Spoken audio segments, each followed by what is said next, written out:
Internet Monitor is generally about trends that happened in the past year over the internet involving things that happen in society that impact the internet and vice versa. The report itself is a collection of essays that was written by a number of practitioners and researchers reflecting on the past year of internet and society. The report is a series of vignettes that come from our community that kind of describe different facets of our digital world today. The Internet Monitor Report is a way for us to kind of get a big picture view on all the current issues that really matter to all the people involved in the Berkman Center, and that really covers a lot of different angles and different disciplinary approaches to studying the internet.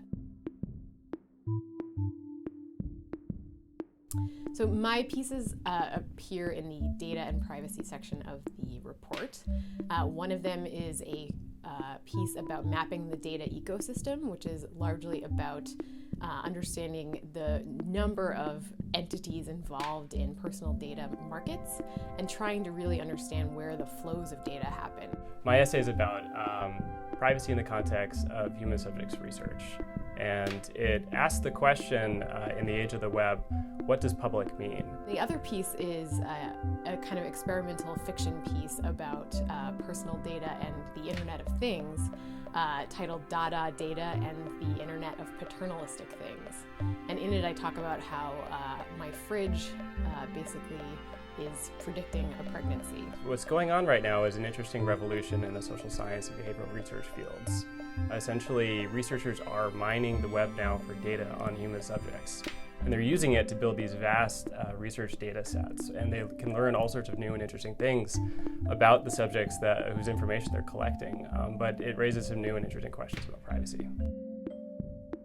The section's called Public Discourse, and that was basically about how communities have conversations online, how those conversations play out, and how technology mediates those conversations.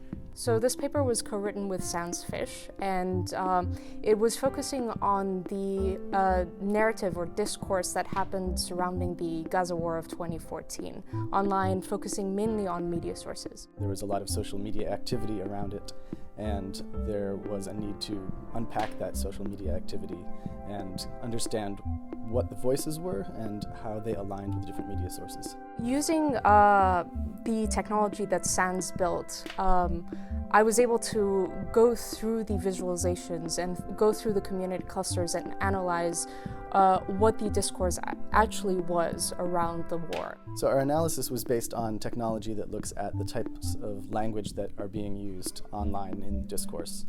We were able to understand which communities of discourse existed in these conversations based on the language that was most frequently used that stitched together different communities. It's important, I think, for two reasons. One is trying to understand online community discourse in general, especially amongst mainstream media, and also when it comes to conflict or topics around conflict, there's always this assumption that there's a discourse surrounding two parties, when in the reality, and especially in our report, we've realized that there's more than one discourse.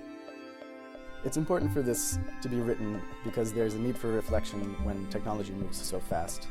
Technology is impacting society in significant ways, and if we don't spend the time to understand that, then we may fall into the same pitfalls that we've fallen into in the past year. I think it gives you a great snapshot of what's been going on in the last year, and also it gives you some insights into what are the interesting things that other people are studying.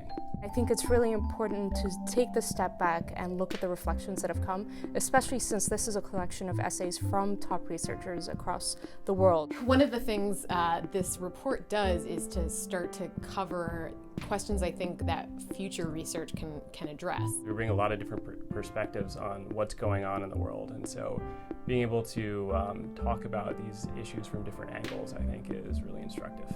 This report is important to read for people who aren't in the Internet and Society domain because it gives them a very 30,000-foot view look at what's going on in the Internet and how communities are forming and how conversations are playing out.